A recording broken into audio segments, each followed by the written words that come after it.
کتاب کې مې دا مسله وکتله چې په هر نارینه زنانه باندې د پیغمبر علیه السلام څلور پشته پورې نسب یادول فرض دي.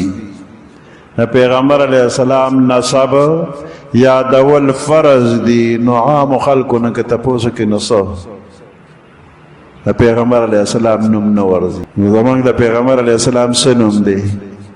محمد صلی الله علیه وسلم. دا یادول فرض دی.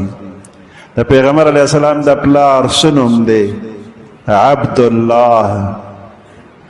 د پیغمبر علیه السلام د نیکه څه نوم دی؟ عبد المطلب. د عبد المطلب د پلار څه نوم دی؟ هاشم. او د هاشم د پلار څه نوم دی؟ عبد مناف.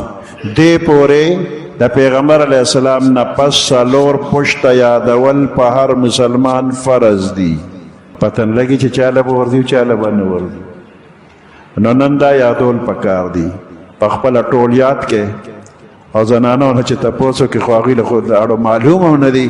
نو خپل کور کې اول ذوت کې په خپل کور کې واړه لوی نارینه زنانه دې ټولو سره دا یاد کې نن او به هر کم چا سره تعلق وي نه هغوی ته هم دا ووایې نو ستاسو هم ثواب کېږي. یو فرض مسله هم چاته وښوله او د یوې مسلې ثواب د 100 رکعته نفلو نه ډېر دی.